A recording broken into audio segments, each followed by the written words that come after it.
Hello everyone, welcome to iQuanta. My name is Nitin. I'm sure all of you are doing good. Guys, this is the third video of the topic ratio and proportion. In the last video when we had met, we had discussed about the concept of the partnership with some interesting and important applications. In this video, we'll be talking about the next concept of this chapter, which is called the variation or proportionalities. So guys, let's understand what is proportionality or variation. So first thing, there are two kind of proportionalities or variation. We can also call it direct proportionality or direct variation. Similarly, we can call it this, we can call this inverse variation or inverse proportionality. They all are the same. So first, let's understand what is the meaning of this, right? So guys, direct proportionality, that means, the two parameters which are in direct proportion to each other, they change, at the same rates. And similarly, in inverse proportionality, if two parameters which are inversely proportional to each other, they change with the inverse, or you can say, indirect rates, right? Let me tell you how. Let's say we have two variables A and B, all right? Let's say we have two variables A and B, and we are given that they are directly proportional to each other. So first thing, guys, what is the sign of it? This is basically the sign of the proportionality, right? So what happens in this, as I said, the change with the same rates means if one parameter is getting double, others should be getting double as well. If one parameter is getting half, others should be getting half as well. Let me write this. अगर guys ये 2 से multiply हो रहा है तो ये भी 2 से multiply होना चाहिए, right? अगर ये 2 से divide हो रहा है तो ये भी 2 से divide होना चाहिए. Similarly, अगर ये 3 से multiply हो रहा है तो ये भी 3 से multiply होना चाहिए. This is basically called the direct proportionality or direct variation. Similarly, if you talk about the inverse one, so first इसको हम लोग लिखते कैसे हैं, right guys? So let's say A and B are in inverse proportionality. So we say what? A is proportional to 1 upon B. So this is the way of writing this. A proportional to 1 upon B, or we can also say A is inversely proportional to B. That's the same thing. Now, as I said, in this time, they must be changing with the inverse rates. That means if B is getting, double, we'll say what? Then A is getting half times. Simple. If B is getting, if we say B is getting half times, A must be getting double. If B is getting triple, then A must be getting, we'll say 1/3 and so on, right? So this is basically the meaning of inverse proportionality, and this is direct proportionality. Now guys, we can also write them in the form of the equations. Let me tell you how. See, जब भी हमें इसको equation के form में लिखना होता है तो गाइस हम क्या करते हैं, ये जो प्रोपोर्शनैलिटी वाला साइन है उसको हम इक्वल टू में कन्वर्ट कर देंगे, सिंपल, और एक कांस्टेंट से हम मल्टीप्लाई कर देते हैं, और वो मल्टीप्लिकेशन लेफ्ट या राइट कहीं भी हो सकता है. Right now let's do one thing, we are multiplying the constant in the right hand side of the equation. तो इस इक्वेशन में गाइस राइट साइड में हमने एक कांस्टेंट के से मल्टीप्लाई कर दिया और बी जैसा था वैसा ही रहेगा. Same thing we can do here, right? This time also we are remember we are given A is proportional to 1 upon B, तो proportionality की जगह equal to का साइन कर दिया, और 1 upon B की जगह लिख दिया K upon B. बेसिकली हमने राइट हैंड साइड में K से मल्टीप्लाई कर दिया. That's it, right? What is this K? K you can say is called the proportionality constant. Okay guys, K is nothing but the proportionality constant here, and obviously in case of inversely proportional as well. Now we'll be understanding few more things on the basis of this. So guys, we know that in proportionality, in the direct proportionality, A is equal to K into B, where K is the constant, and in inverse proportionality, A is equal to K upon B, where K is again a constant, right?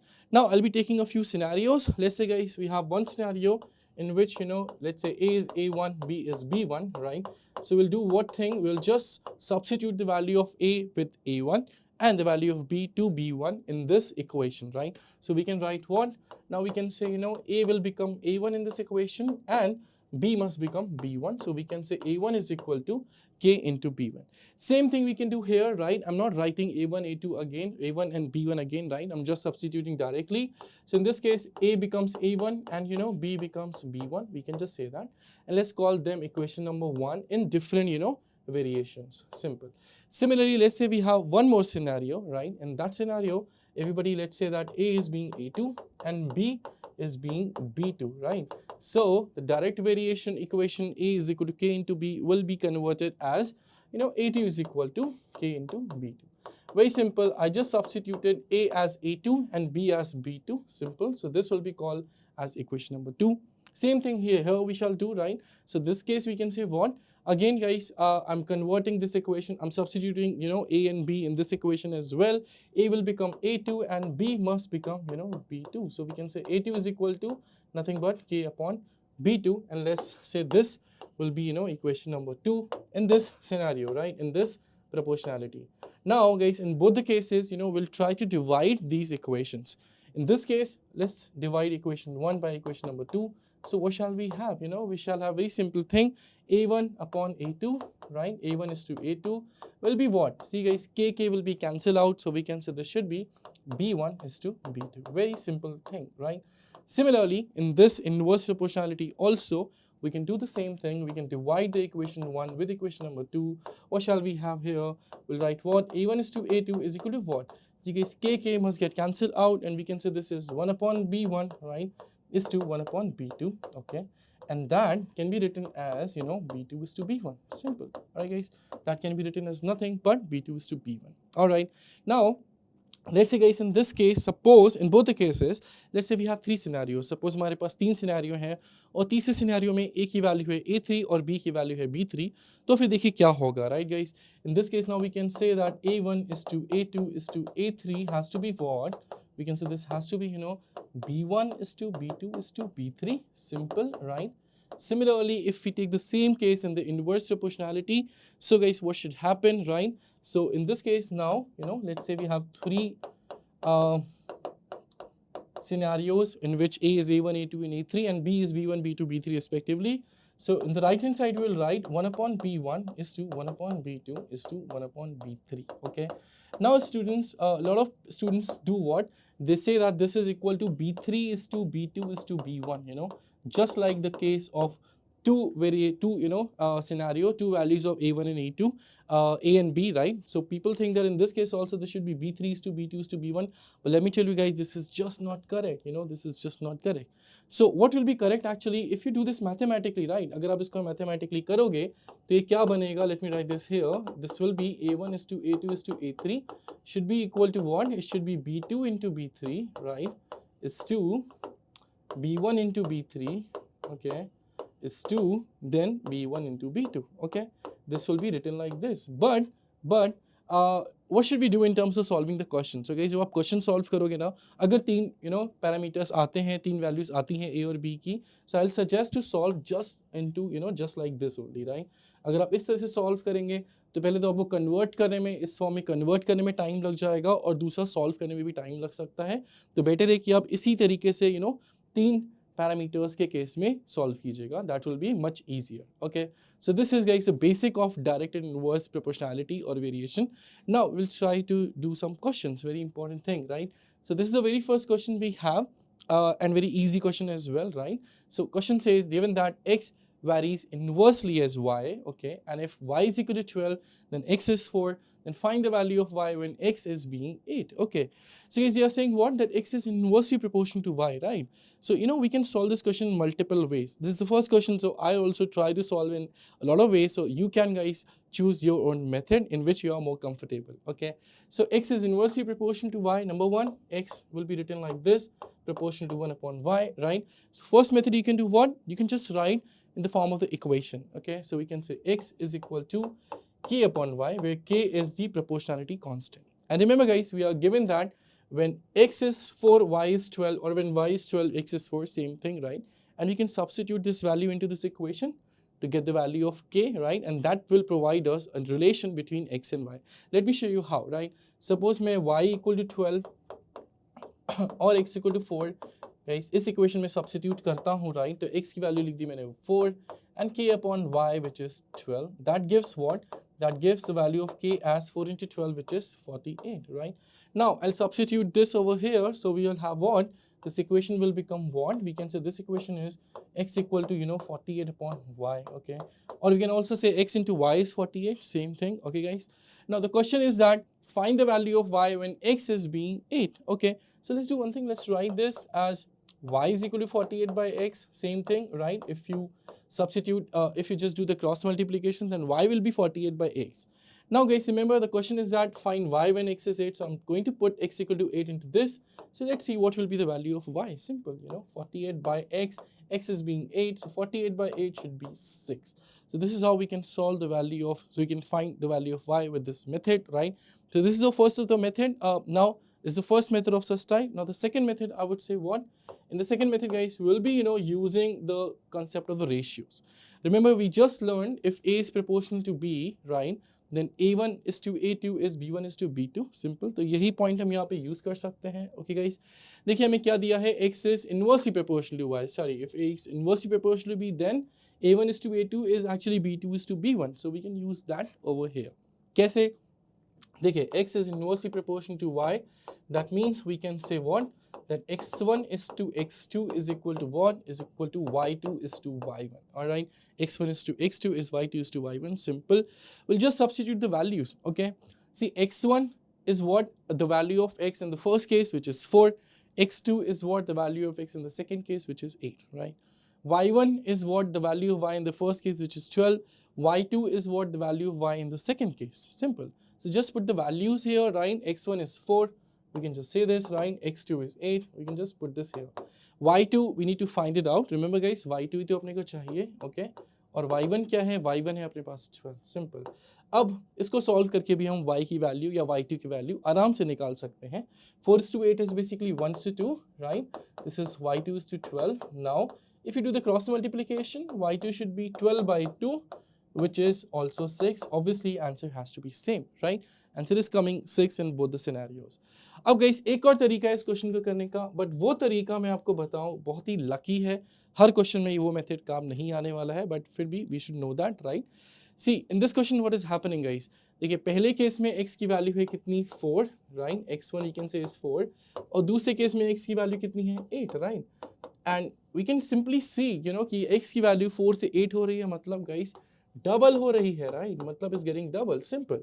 So we know the thing in this question, x is inversely proportional to y. That means they should change with the inverse rate. This is what I told you in the beginning. When x is inversely proportional to y, they must change with the inverse rates. Means if one of the values is getting, one of the a variable is getting double, the other should be getting half times. Very simple, right? So if x is getting double, y should be getting half times. So what is the first value of y is 12. So the second value of y should be half times of this. So half of 12 is what? 6. So this is also how we can solve the question. The value of y is 6 in all of these methods. अब guys ये जो last वाला method है, मैंने क्या बोला, ये बहुत ही लकी सिनेरियो है. हर बार इतना आसान नहीं होगा, राइट? यहाँ पे तो बहुत इजी हो गया कि एक सीधे डबल हो गया. क्या ऐसा हर बार होगा? जरूरी नहीं है. इसीलिए we should know the other methods as well. And yes, if the situation is that much lucky, we will directly use it, right? फिर ये सब करने की जरूरत नहीं है. Simple. Okay, on that note, let's move to the next problem. Guys, the next problem is more interesting. It says that P is directly proportional to the Q square, okay? And they are saying when P is 50, Q is being 5. First, we have to find a formula for P in terms of Q. Second, we have to find the value of P when Q is being 3. Third, we have to find the value of Q when P is being 200. So 3 questions all together, okay? Let's try to do all of them one by one, okay guys? First, they are saying P is directly proportional to Q square, okay? P being directly proportional to Q square, number one thing, alright. फिर उन्हें क्या बोला? When P is 50, Q should be 5. Alright, when P is being 50, Q should be 5. So what can we do over here, guys? Let's try to understand. Okay, this is, remember, the proportionality. So first thing we can say what? Let's create an equation of this. तो guys proportionality की जगह equal to का sign, एक constant, और right में फिर से Q square, right? अब उन्होंने क्या बोला है? जब पी की वैल्यू 50 है तो क्यू की वैल्यू 5 है. Let's put this over here. इसको यहाँ पे पुट करते हैं. P is 50 and Q is 5. So we'll say 5 square to this, simple. And now what should be the value of K, guys? See, 5 square is obviously 25. 50 by 25 is 2. So the value of K is coming to be 2, right? Now we can put the value of 2 over here, right? And then we'll get a simple relation of P and Q. That should be what? See, K is 2. So we can say P is equal to 2 into Q square. And guys, ये हो गया हमारा P और Q के बीच का relation जो हमें पहले क्वेश्चन में पूछा गया है. सिंपल. अब दूसरे क्वेश्चन में क्या पूछा है? P की वैल्यू बतानी है जब Q3 है. तो गाइस ये तो बहुत ही आसान हो गया. इसी रिलेशन में Q की वैल्यू 3 पुट कर देंगे और P की वैल्यू तुरंत आ जाएगी. देखिए कैसे जरा. Q की वैल्यू हमने रख दी 3. So 2 into 3 square, which means 9 into 2 being 18. That's it, right? इसी तरह से गाइस तीसरे क्वेश्चन में क्या हो रहा है? हमें Q की वैल्यू निकालनी है जब P 200 है. तो P को मैं 200 यहाँ पुट कर दूंगा, राइट? और Q की वैल्यू अपने आप ही आ जाएगी. Very simple. देखिए इस क्या बन रहा है? 200 is equal to 2 into Q square, which means Q square should be 200 by 2, which means 100, and the value of Q has to be nothing but 10. That's it. So the answer of the second question is 18. Answer of the third question is 10. That's it. Such an easy question, guys, right? So if you just know the basics of this, you can easily solve these kind of questions, right? Guys, question number 2 and 3 we can also solve by the help of the ratios. But मैंने ये equation बनाई हुई थी पहले question के लिए, right? तो मैंने इसी में पुट करके दूसरे और तीसरे क्वेश्चन को भी सॉल्व कर दिया just in a go, right? Okay, now let's go with the next question. अब गाइस देखिए, मैक्सिमम क्वेश्चन जो हमारे सिलेबस में आते हैं वो वर्ड प्रॉब्लम्स में ही आते हैं, राइट? इसीलिए it's very important to do some word problems as well, right? तो तीसरा क्वेश्चन एक वर्ड प्रॉब्लम है जिसमें लिखा है कि cost of the diamond varies directly. Okay guys, जब भी वो लोग लिखते हैं ना कि varies directly, it also means it just mean directly proportional और डायरेक्ट वेरिएशन.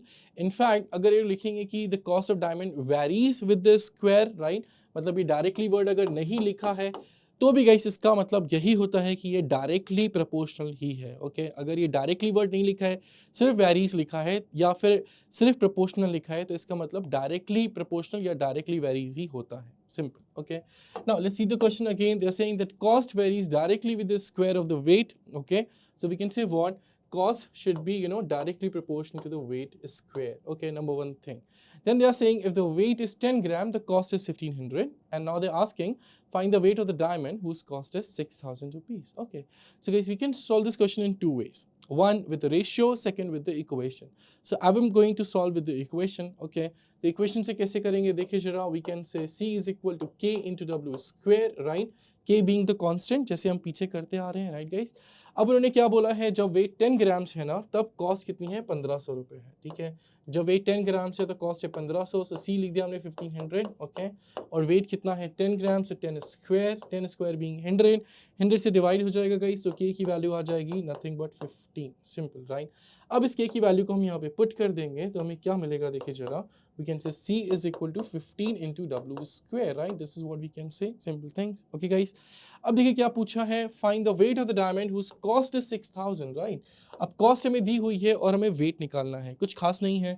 कॉस्ट की वैल्यू पुट करेंगे, अपने आप ही वेट आ जाएगा, है ना guys? Okay, so what shall we do here? What shall we say? W square will be 6000 by 15, which is basically 400, and W is under root 400, which we all know is 20 grams. Simple. So we can say yes, the answer of this question has to be 20 grams. If you want, we can solve with the ratio also, by the way, right? Ratio से कैसे होगा देखिए. C is given proportion to the W square, right? अगर हम मान लें कि हमारे पास दो केसेस होंगे यहाँ पे, तो हम बोलेंगे क्या गई, C1 is to C2 should be W1 square is to W2 square. Simple, हम सिर्फ इतना पुट कर देंगे, that's it.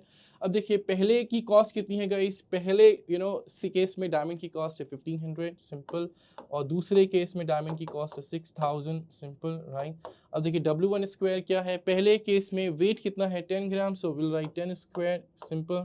दूसरे केस में वेट कितना है नहीं पता, वही तो हमारा क्वेश्चन है, राइट? तो दूसरे केस में हमने वेट की जगह लिख दिया W2 square. Simple guys, right? अब इसके हेल्प से हम बहुत ही जल्दी W2 की वैल्यू फाइंड आउट कर सकते हैं. देखिए गाइस कैसे. Okay, we can say this is 1:4, number one, right? And this should be what? 100 is to W square, W2 square indeed, right? अब W2 square guys, अगर आप इसको suppose fraction की form में लिखते हैं, means 1/4 is what? 100 upon W2 square, okay? So we can say what? That W2 should go there, W2 square should go there, and this should be 400. And again, if we do the square root of this, means W2 will be again 20 grams. Okay guys, so this is also how we can deal with this question. See, you can see that in both the ways we got the answer as 20 grams, right? By the way, अगर आप चाहते यहाँ पे तो square root करके भी कर सकते थे, right guys? Let me show you this also. हो सकता है कि हम इससे थोड़ा जल्दी कर लें. अगर मैं इधर पे स्क्वायर रूट कर लूँगा तो ये हो जाएगा 1/2, राइट? और राइट साइड में क्या होगा 10/W2, राइट? और फिर गाइस W2 इधर, और 2 into 10 is 20. So this can also be a way of doing the calculation easy, simple. So this is how we can do this, question number 3 in the form of word problem. Okay, let's move to the next question. अब guys थोड़ा सा level बढ़ाते हैं, right? ऐसा question पहले exams में भी आ चुका है. क्वेश्चन में क्या लिखा है देखिए जरा. क्वेश्चन कह रहा है कि cost of the diamond varies directly as the square of its weight once this diamond broke into 4 pieces with the weights in the ratio of 1:2:3:4. When the pieces were sold, the merchant got rupees 70,000 less. Okay, फिर उन्हें बोला कि find the original price of the diamond. Okay, let's see it again. The cost of diamond varies directly as the square of its weight once the diamond broke into the 4 pieces with the weights in the ratio of 1:2:3:4. when the pieces were sold the merchant got this rupees less find the original price of the diamond. मतलब guys क्या हो रहा है, एक diamond है उसका cost वैसे ही very कर रहा है जैसे लास्ट क्वेश्चन में था as a square of the weight of the diamond, right. फिर बोला है कि ये डायमंड 4 पीसेस में ब्रेक हो गया, उन 4 पीसेस के वेट्स का रेशियो है 1:2:3:4. अब बोला है कि अगर हम डायमंड के पीसेस को सेल आउट करते हैं तो जो मर्चेंट है उसको 70,000 रुपीज़ कम मिल रहे हैं, राइट. तो हमें डायमंड का ओरिजिनल प्राइस बताना है. Okay okay, so what can we do guys, obviously we have to solve with the help of the weights, right, क्योंकि वेट्स का रेशियो दिया है, मतलब कुछ ना कुछ तो हमें उससे उसको यूज़ करना है. देखिए इस डायमंड के 4 पीसेस करे हैं, राइट, जिनके वेट्स का रेशियो है 1:2:3:4. सो सबसे पहले इन रेशियो के हेल्प से हम उनका वेट्स अज्यूम कर लेंगे. देखिए कैसे, जरा let the weight of the first one is let's say 1 gram. Okay, सीधे सीधे 1:2:3:4 से 1 2 3 4 अज्यूम कर लेंगे, right. So W2 let's say is 2 grams, right. W3 let's say is 3 gram and W4 let's say is nothing but 4 grams. Simple, ठीक है. Okay, अब इसके बाद देखिए जरा हमें क्या पता है, cost is directly proportional to the weight square, जैसे लास्ट क्वेश्चन में था. और यहाँ से हम फिर से बोल सकते हैं कि cost is equal to K into W square, where K being the proportionality constant. Simple. Okay guys, इसके बाद क्या होगा, ये हम वैल्यूज यहाँ पे पुट करना चालू करेंगे. देखिए जरा कैसे, देखिए फर्स्ट पीस जिसका वेट है कितना गाइस, 1 ग्राम, उसका कॉस्ट कितना आएगा. We'll use this equation obviously, K into 1 gram means 1 square, right. W1 की वैल्यू हो जाएगी 1. Simple. Okay, similarly दूसरे पीस का कॉस्ट क्या आएगा, we can say K into weight is 2 square, weight is 2 grams so it should be 2 square. Simple. तीसरे का cost क्या आएगा, K into weight square which is 3 for the third piece, and fourth piece का cost कितना आएगा, we'll say K into weight square and weight is 4. Okay. और guys इसको हम सिंपल लैंग्वेज में कैसे बोल सकते हैं, देखें जरा, right. This should be K only, right. This must be K into 2 square which you can say is 4K. Simple. C3 we can say K into 3 square which is 9K. Simple. And for the fourth one we'll say K into 4 square which means it should be 16K. Okay guys, so इस तरह से हम चारों की cost पहले तो लिख सकते हैं. Number 1 point. ओके, अब टोटल कॉस्ट हम कैसे निकाल सकते हैं सभी लोग, देखिए जरा. टोटल कॉस्ट इन पीसेस की नहीं, राइट, या चलिए इन पीसेस की भी लिख के देख सकते हैं हम लोग. टोटल कॉस्ट कितनी आ जाएगी इन पीसेस की, will say C1 C2 C3 plus C4, right. तो will say what, first piece की कॉस्ट है K, दूसरे की है 4K, तीसरे की है 9K और चौथे की है 16K. We should be how much guys, इसको अगर हम एड अप करेंगे तो कितना आएगा, 4 plus K plus 4K is 5K, 5 plus 9 is 14 and 16 is 30K. Simple, right. अब गाइस अगर इस डायमंड के पीसेस नहीं हुए होते और इसको पूरा पूरा सेल किया जाता तो इसका प्राइस कितना होता, राइट. तो देखिए जरा, वेट गाइस, टोटल वेट इस सारे पीसेस का कितना होता, या फिर मैं बोलूं कि इस डायमंड का वेट कितना होगा. Obviously sum of the weight of all these 4 pieces means 1 + 2 + 3 + 4 which should be 10 grams, right. So यहाँ से हम बता सकते हैं कि इस डायमंड का ओरिजिनल प्राइस कितना होगा, right. So let me right this here, C is equal to K into W square, where W is what? Remember, W must be 10 in this case, okay? So it should be C into K into 10 square, which we can further say as 100K. Okay, guys? We should be 100K. So cost कितनी हो जाएगी, 100K, अगर हम diamond को पूरा पूरा cell करते तो, राइट. लेकिन हुआ क्या है, यहाँ पे हमने पीसेस में सेल किया है, जिसकी वजह से जो कॉस्ट है ना गाइस, वो 100K की जगह क्या हो गई, 30K हो गई, राइट. तो सोचिए जरा, कॉस्ट कितनी रिड्यूस हुई है, 100 से 30K, मतलब 70K कॉस्ट रिड्यूस हो गई. Simple, right. So will right it here, reduction in the cost, right.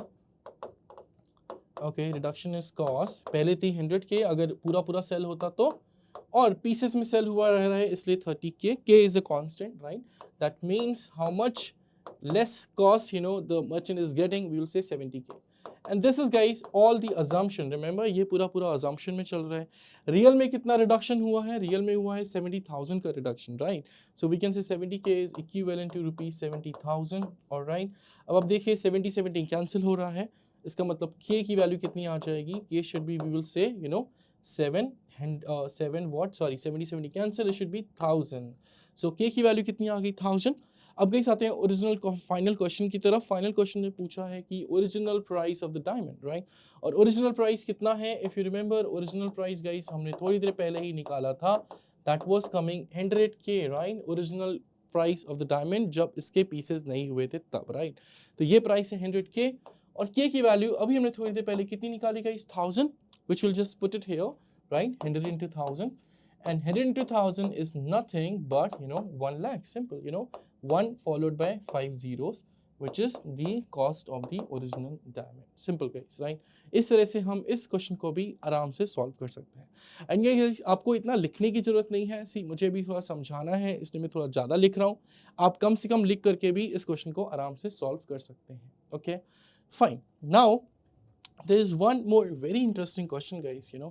This question says one, it says that y is a sum of two quantities, okay, of which one varies directly as x and other varies inversely as x. All right, now they are saying if y is 6 then x is 4, if y is 10 by 3 x is 3, then find the relation between x and y. All right, so first thing, first line में ही guys सबसे ज़्यादा student mistake कर देते हैं। इन्होंने क्या बोला है कि y is the sum of the two quantities of which one varies directly as x, okay, and other varies inversely as x. What is the meaning of this? देखिए पहली बात तो उन्होंने क्या बोला है, y is the sum of two quantities, right? So let's say y is the sum of y1 and y2. First thing, y is the sum of y1 and y2. जो दो क्वांटिटी उन्होंने बोली है वो हमने y1 and y2 अज्यूम कर ली, ठीक है। फिर उन्होंने बोला है क्या guys, one varies directly as x. So पहला y1 हमने अज्यूम कर लिया कि that varies directly as x, simple, right. और दूसरा other varies inversely as x, दूसरी क्वांटिटी क्या है guys, y2. So y2 varies inversely as x means y2 is proportional to 1/x. इस तरह से हम अज्यूम कर सकते हैं, ठीक है गाइस। तो ये हो गया हमारे पास अभी तक का डेटा, सिंपल। अब देखिए अगर हमने बोला है कि y1 is proportional to x, right, so we can also say that y1 is equal to k1 into x, simple, ठीक है ना गाइस। और यहाँ पे क्या है, y2 is inversely proportional to x, that means y2 is equal to what, we'll say k2 upon x. तो यहाँ पे एक और स्टूडेंट्स मिस्टेक करते हैं गाइस कि वो लोग स्टूडेंट्स दोनों में सेम ही कांस्टेंट रख देते हैं। तो कांस्टेंट अलग अलग होने चाहिए, क्यों, क्योंकि ये डिफरेंट प्रोपोर्शंस हैं, सिंपल, ओके। तो कांस्टेंट हमें अलग अलग ही रखना है, राइट। अब हम y1 और y2 की जो वैल्यूज हैं यहाँ पे पुट कर देंगे, right, where we are saying we are given y is equal to y1 plus y2. y1 की वैल्यू मैंने यहाँ रख दी which is k1 into x, right, और y2 की वैल्यू भी मैंने यहाँ पे रख दी which is k2 upon x. Okay guys, अब देखिए यहाँ पे x आप कॉमन भी ले सकते हैं या फिर जो हमें वैल्यूज दी हैं वहाँ पे इन वैल्यूज को इस रिलेशन में पुट करके फाइनली हम y और x या k1 और k2 की वैल्यूज निकाल सकते हैं। कैसे गाइस, देखिए जरा, मैं इस इक्वेशन को यहाँ पे लिख देता हूँ, right. The relation which we have gotten is what is y is equal to k1x plus k2 upon x. This is the relation which you have gotten so far, right? Now we have two scenarios. If you remember, they are saying if y is 6 then x is 4 and if y is 10 by 3 x is 3. हमारे पास दो cases हैं यहाँ पे जिसकी help से हम k1 और k2 दोनों की वैल्यूज निकाल सकते हैं। देखिए जरा कैसे, राइट। पहला केस है क्या, जब y 6 है तो x 4 है, ओके। और दूसरा केस क्या है, जब y 10 by 3 है, राइट, तो x क्या है, x 3 है, सिंपल, ठीक है गाइस। अब x और y की वैल्यूज में यहाँ पे रखूंगा तो देखिए क्या आएगा, राइट।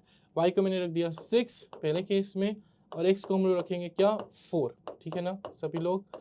इसके बाद देखिए जरा दूसरे केस में y को मैं क्या रखूंगा, y को मैं रखूंगा 10 by 3, ओके, और x को मैं रखूंगा क्या, 3, right. That means k1 into 3 plus k2 upon 3, right. अब गाइस ये देखिए दो रिलेशंस हैं, बोल सकते हैं दो इक्वेशंस हैं जिससे हम k1 और k2 की वैल्यू निकाल सकते हैं। कैसे, देखिए जरा, पहली इक्वेशन में गाइस मैं क्या करूंगा, मैं 4 से मल्टीप्लाई कर दूंगा जिससे ये 4 डिनोमिनेटर वाला हमारा रिमूव हो जाए, सिंपल। 4 से मल्टीप्लाई करेंगे तो क्या आएगा, this will be 24, 6 into 4 is 24, right, 24, और ये हो जाएगा गाइस 16 k1, राइट, और ये हो जाएगा सिर्फ और सिर्फ k2. Now we will call this as equation number 1. Okay. Similarly, यहाँ पे गाइस हम 3 से मल्टीप्लाई करेंगे, so 10 by 3 into 3 is just 10. This will be 9k1 and this will be just k2, right? This we shall call it as equation number 2. Simple, right? So we got in basically two equations on k1 and k2, right guys? अब इन दोनों equations की help से हम k1 और k2 की values निकाल सकते हैं। देखिए जरा कैसे, ओके गाइस। इक्वेशन 1 से इक्वेशन 2 को अगर मैं सब्ट्रैक्ट करता हूँ, राइट, तो देखिए क्या आएगा, 16k1 plus k2 minus 9k1 plus k2, left side में आ जाएगा 7k1, okay, and equal to what, 24 minus 10 which should be 14, simple. That means guys k1 की वैल्यू आ गई यहाँ से कितनी, 2, simple, right, k1 comes to be 2। अब हम k1 की वैल्यू इन दोनों में से किसी भी इक्वेशन में रख के k2 भी निकाल सकते हैं। लेट्स से गाइस मैं यहाँ पे पुट करता हूँ इक्वेशन 2 में, तो देखिए k2 कितना आएगा, 10 is equal to 9k1 means 9 into 2 because k1 is 2 plus K2 and that will provide you the value of K2, right guys? K2 देखिए कितना आएगा 10 minus 18 which is minus of 8, right? So K1 आ गया 2 और K2 आ गया minus of 8, right guys? अब ये जो K1 और K2 की वैल्यूज आई हैं इनको हम जो ओरिजिनल रिलेशन था उसमें पुट कर देंगे, जिससे फाइनली y और x के बीच में एक रिलेशन आ जाएगा। गाइस अल्टीमेट क्वेश्चन यही है, to find the relation between x and y, right? So I'm just going to put the values of K1 and K2 in this equation of y and x, right? So K1 is 2, K2 is minus 8. Let's put it here. So guys, K1 I put it 2x and K2 कितना है minus 8, मतलब minus 8 upon x, right? So this is how we can say that this is the final relation between x and y, and this should be the final answer of this question. Alright guys, so this is how we can solve this wonderful question. ये question guys थोड़ा सा tricky था, okay? Fine. इसी के बाद अब हम चलेंगे आगे, which is the concept of the mix variation. Okay guys, अभी तक हमने क्या किया, सिंगल वेरिएशन जिसमें या तो डायरेक्ट था या इनवर्स था। अब गाइस यहाँ पे मिक्स वेरिएशन है, और मिक्स वेरिएशन में भी we have two cases. Case number 1 is what, when we have more than one variations involve together. I said more than one variation, right? But they can be the same type of variation as well. Means हो सकता है कि दो variation है और दोनों के दोनों डायरेक्ट है, क्या हो सकता है कि तीन वेरिएशन है और तीनों के तीनों इन्वर्स हैं, या हो सकता है कि इसकी एक डायरेक्ट है और एक इन्वर्स है, दो डायरेक्ट है दो इन्वर्स हैं। मतलब मिक्स मतलब कुछ भी हो सकता है, राइट? एक से ज़्यादा वेरिएशन होना चाहिए, ये श्योर है, ठीक है? तो इसमें भी गाइस मैं दो केसेस लूँगा, ठीक है? पहला केस मैंने मान लिया, let's say we are given something, we are given that A is directly proportional to B, okay guys, and A is also inversely proportional to C, right? Let's say this is something given to us, ये हमें दिया हुआ है, ठीक है guys? तो फिर let's say ये relation number 1 है और ये relation number 2 है, फिर क्या होगा? By the help of relation number 1 and 2, okay, by the help of relation number 1 and 2, we can say what? We can say guys that A is directly proportional to B into C, alright? We can say what? That A is directly proportional to B into C. ये कैसे बोल सकते हैं? देखिए, इन दोनों guys given relations में एक point common है कि लेफ्ट साइड में एक ही वेरिएबल है a, ठीक है? लेफ्ट साइड में एक ही वेरिएबल है a, इसीलिए जो इनका जो रिजल्ट है उसमें भी लेफ्ट साइड में वही वेरिएबल है a, सिंपल, राइट? जो यहाँ पे वेरिएबल कॉमन वेरिएबल था a, रिजल्टेंट में भी सेम वेरिएबल a ही रहेगा। और राइट साइड में क्या होगा? राइट साइड में गाइस जो कुछ भी है, जैसे यहाँ पे b और c है, राइट? तो b और c आपस में हो जाएंगे मल्टीप्लाई, सिंपल। क्या हो जाएगा गाइस? b और c आपस में मल्टीप्लाई हो जाएंगे, दैट्स इट। अब यहाँ पे भी जैसे हमने शुरू में जब सिनेरियोज लेके सीखा था, यहाँ पे भी गाइस हम वही सब काम कर सकते हैं। Let me show you how. Let's say guys एक सिनेरियो मैंने लिया जिसमें a की वैल्यू है क्या, a1, और b की वैल्यू है b1, राइट? और c की वैल्यू है c1, राइट? तो ये इक्वेशन क्या हो जाएगी? पहले तो ये इक्वेशन होगी क्या, जैसे पहले हमने सीखा था गाइस प्रोपोर्शनैलिटी से इक्वेशन बनाते वक्त प्रोपोर्शनैलिटी के साइन को इक्वल टू के साइन में लिख देते हैं और राइट साइड में एक कांस्टेंट के से मल्टीप्लाई कर देते हैं, और के यहाँ पे क्या कहलाएगा? Proportionality constant, simple.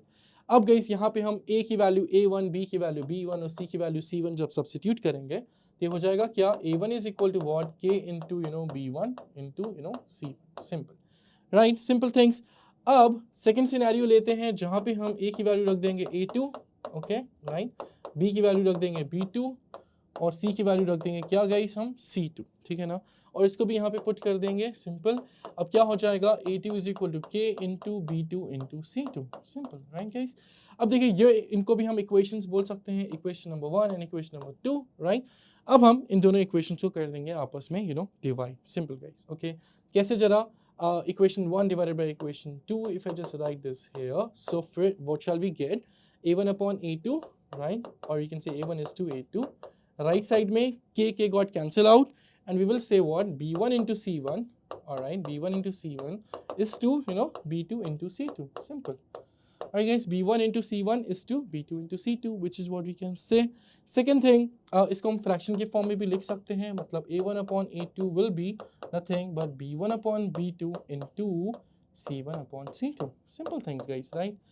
Okay, so ये वाला केस मैंने लिया जब दो प्रोपोर्शनैलिटी हमें शुरू में दी हुई थी और दोनों के दोनों डायरेक्ट प्रोपोर्शन थे, ठीक है ना गाइस?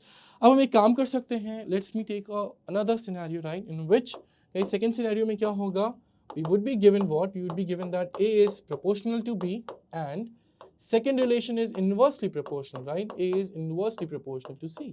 इस बार मैंने क्या किया गाइस, हम लोग मिक्स कर रहे हैं दो वेरिएशन को जिसमें से एक डायरेक्ट है और एक इनवर्स है, सिंपल। हम लोग दो वेरिएशंस को मिक्स करेंगे जिसमें से एक डायरेक्ट है और एक इनवर्स है. Let's call this also as relation number 1 and let's call this as relation number 2. Okay guys, अब देखिए क्या होगा. By the help of 1 and 2, राइट, by the help of 1 and 2, what can we say here, guys? We can say that A is proportional to B upon C, right? Simple. We can say that A is proportional to B upon C. Simple things. Okay, guys. अब देखिए इसके बाद क्या होगा. इसके बाद फिर से हम पहले इसको इक्वेशन में कन्वर्ट कर सकते हैं. मतलब A हो जाएगा क्या, K into B upon C, isn't guys? ये क्या हो जाएगा, K into B upon C. जैसे हम प्रोपोर्शनलिटी को इक्वेशन में कन्वर्ट करते हैं, K यहाँ पे क्या है, प्रोपोर्शनलिटी कांस्टेंट, राइट. फिर से गाइस जैसे लास्ट केस में मैंने दो सिनेरियो लिए थे, A being A1, B1, B being B1, C being C1, and second case में A being B2, A being A2, B being B2 and C being C2. Same thing we can do here. But इस time मैं ये सब scenario लिख नहीं रहा हूँ, मैं डायरेक्टली इक्वेशन में जा रहा हूँ. ठीक है गाइस, पहले केस में जब A की वैल्यू A1 है, B की वैल्यू B1 है और C की वैल्यू है C1, let's call this as equation number 1, right. Second scenario जब A की वैल्यू A2 है और B की वैल्यू B2 है और C की वैल्यू है C2, right. Let's call this as equation number 2, right. अब हम इन दोनों इक्वेशंस को गाइस डिवाइड कर देंगे जैसे हमने पिछले केस में भी किया था, right. So equation 1 divided by 2, that means that A1 is to A2 should be what? It should be B1 upon C1 is to B2 upon C2, right guys? We can say this thing. Or we can also say what? That A1 upon A2, okay, is equal to what? Is equal to B1 upon B2 into C2 upon C1, right? ऐसे भी हम बोल सकते हैं. Okay guys? तो fraction के form में हम भी लिख सकते हैं और रेशियो के फॉर्म में भी लिख सकते हैं. So this is the first case of mixed variation. Okay guys? अब हम क्या करेंगे, इसके बेसिस पे कुछ simple application, simple to moderate applications करेंगे. This is an easy question of mix variation. Guys, the question says that x varies directly as y and inversely as z is square, and they are saying if x is 4, y is 6, then z should be 3. Find the value of x when y is being 8 and z is being 4. First thing, let's understand शुरू में क्या लिखा है. शुरू में guys उन्होंने बोला है कि x varies directly as y means x is directly proportional to y. फिर उन्होंने बोला है कि x varies inversely as z square means x is inversely proportional to the z square, right? तो गाइस मैंने पीछे भी आपको यही बताया कि जब एक से ज़्यादा रिलेशन दिए होते हैं प्रोपोर्शनलिटी में तो उनको कैसे हम रिजल्ट उनका बनाते हैं, राइट. देखिए लकली यहाँ पे दोनों ही एक रिलेशन में लेफ्ट साइड में सेम वेरिएबल है तो इनकी रिजल्ट में क्या होगा, इनकी रिजल्ट में भी लेफ्ट साइड में सेम वेरिएबल आ जाएगा, राइट. और राइट साइड में जो भी वेरिएबल्स हैं या जो कुछ भी दिया हुआ है एक्सप्रेशन वो सब आपस में मल्टीप्लाई हो जाएंगे. जैसे यहाँ पे है y, यहाँ है 1 अपॉन जेड स्क्वायर, तो ये हो जाएगा y upon Z square in the right hand side. Simple. Okay, अब इसके हेल्प से गाइस हम इस क्वेश्चन को सॉल्व कर सकते हैं. देखिए इन क्वेश्चन में वैल्यूज दी हुई हैं और एक वैल्यू पूछी है, तो इसको हम इक्वेशन बना के भी सॉल्व कर सकते हैं और रेशियो से भी कर सकते हैं. बेटर तरीका होगा अगर हम रेशियो से सॉल्व करें. देखिए जरा कैसे. यहाँ पे हम बोल सकते हैं गाइस कि this is x1 upon x2, right.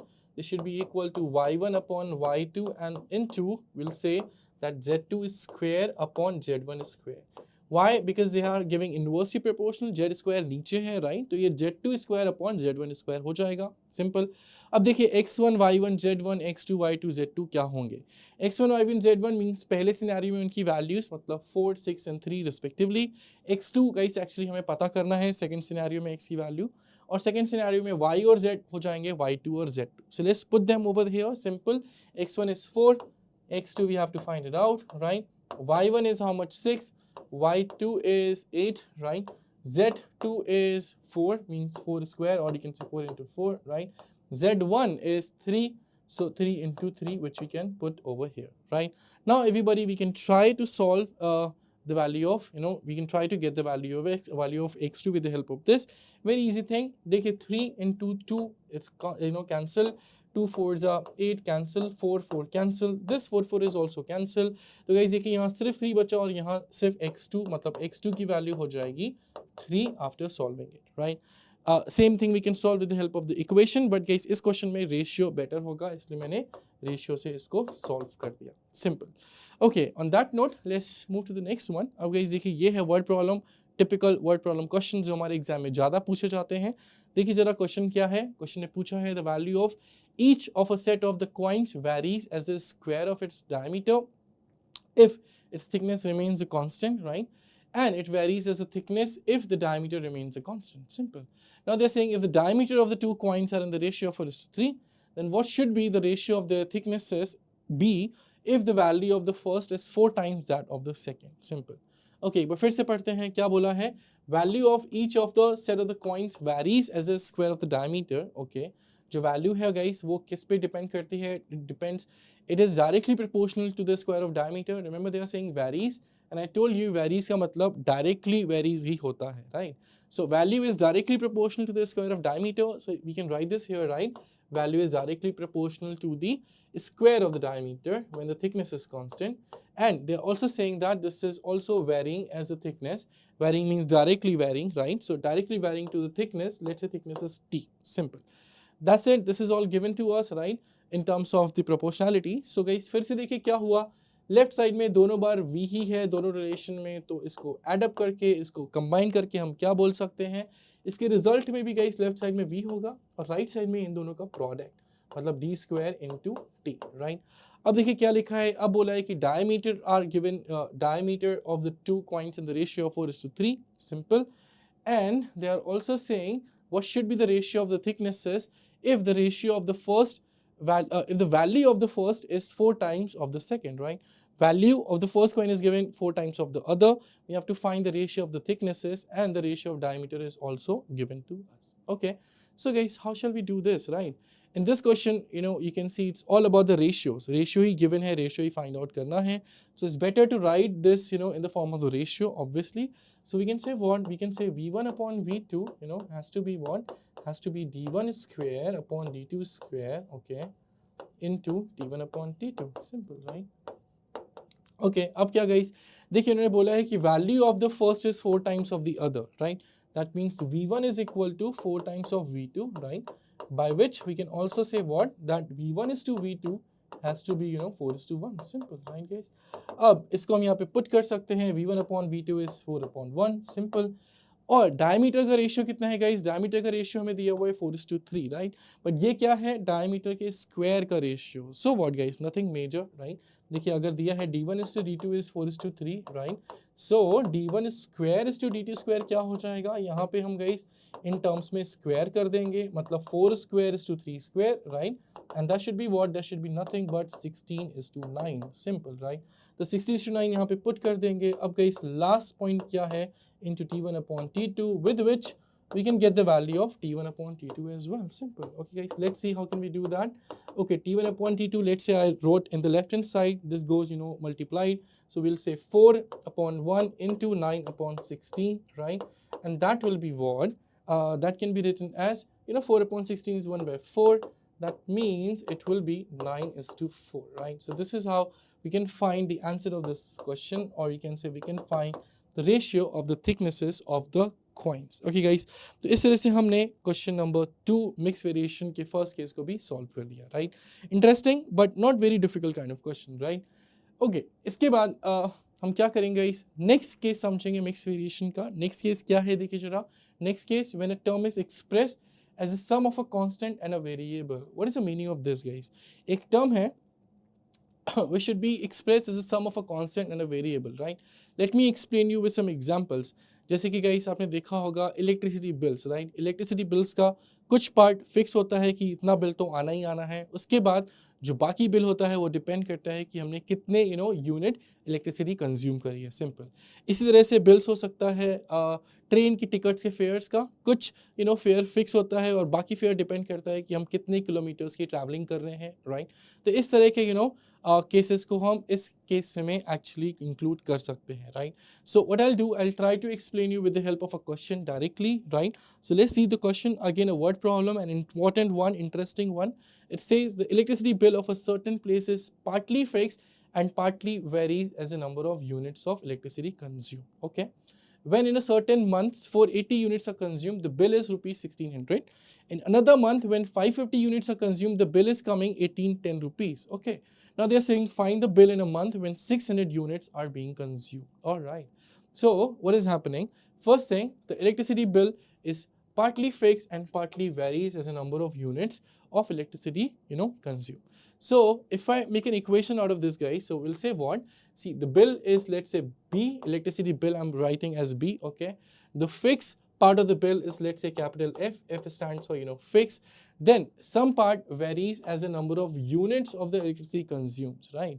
So let's say N is what? N is the number of electricity, you can say, units which are being consumed, right? Into let's say this is varies as this is this. Let's say this is V. Okay, V will represent that per unit, per unit consumed bill. We can say that, right? So in fact, let me write this. B is what? B is the total bill. Okay, guys. B is the total bill. F is the fixed part of the bill, right? Fixed part of the bill. N you can say is what? Number of units consumed, right? Number of units consumed. And the last V you can say is what? Is the, charges of 1 unit electricity, right? Charges of 1 unit electricity. Simple. So this is how we can say the bill will be generated of electricity in all, right? Now they are saying एक certain month में guys 480 units consume हुए हैं जिससे कि bill बना कितना 1600. एक दूसरे month में 550 units consume हुए हैं जिससे कि bill बना 1810. अब हमें चाहिए bill in a month when 600 units are being consumed. All right. So what can we do here? We'll make a few equations with the help of these datas. So guys, एक month है जिसमें 480 consume हुआ और bill 1600 बना, right? So let's say this is the first scenario जिसमें bill है 1600, okay? And कितने unit consume हुआ है? 480 यूनिट. मतलब जो फिक्स पार्ट है वो नहीं पता है, राइट? स्मॉल एन इस केस में हम बोल सकते हैं 480, और हर एक यूनिट का कितने चार्जेस होते हैं वो भी हमें नहीं पता. सो 480 इंटू वी लिख के हम छोड़ सकते हैं, राइट? सेकेंड केस में क्या हो रहा है? सेकेंड केस में टोटल बिल बन रहा है 1810, ओके? और इस केस में भी fix part of the bill नहीं पता है. कितने यूनिट्स कंज्यूम करे हैं? 550. So we can say small n is 550, into v, right? Let's say these are a few equations, or you can say 2 equations. अब हम क्या कर सकते हैं guys? इन दोनों equation को हम करेंगे subtract. Second equation से first को subtract कर देंगे जिससे कि जिससे कि f और v में से किसी ना किसी की वैल्यू तो आएगी. देखिए 1810 minus 1600 is 210, okay? Right side में f कैंसिल हो जाएगा और 550v minus 480v should be 70v, which will give us the value of v as 30, right? अब guys इस v की वैल्यू हम किसी भी एक इक्वेशन में पुट करके f की वैल्यू भी निकाल सकते हैं. देखिए जरा कैसे. सपोज मैंने सेकंड इक्वेशन में पुट कर दिया, right? So will say what 1810 is equal to how much? 1810 is f plus 550 into v is 30 now, right? So now we can say what? 1810 is equal to f plus, right? Is equal to f plus 550 into 30, right? What should be this? 550 into 30, we can say 1650, right? That means the value of f has to be how much? Okay, 550 into 30, 00. All right, 550 into 30. Let me check. Sorry, this is 3, not 30. Listen, guys, 210 by 70 is just 3. Okay, so 550 into 3 is 1650. That's correct. So we can say f should be how much? 1810 minus this is 160. So guys, f coming 160 and v coming 3, right? अब हम क्या कर सकते हैं? ये जो f और v की वैल्यूज आई है ना, इसको हम गाइस ये जो ओरिजिनल इक्वेशन थी इसमें पुट कर सकते हैं, राइट? तो अब इस ओरिजिनल इक्वेशन में अगर हम पुट करेंगे तो देखिए क्या होगा. We can say what? That b is equal to f. The value of f is how much? Value of f is 160. Simple, right? Plus n into v. The value of n we do not know. The value of v is 3. Simple. Okay, so we can say the bill is equal to 160 plus n into 3. Now guys, the bill, electricity bill is completely dependent on the number of units being consumed, right? Simple. अब क्या करेंगे? जो हमें last scenario पूछा है, right? किसी एक month में अगर 600 यूनिट्स कंज्यूम हो रहे हैं तो बिल कितना बनेगा? ओके, मतलब n की वैल्यू हम पुट कर देंगे यहाँ पे 600, जिससे कि हमारा आंसर फाइनली आ जाएगा, राइट? देखिए चला कैसे.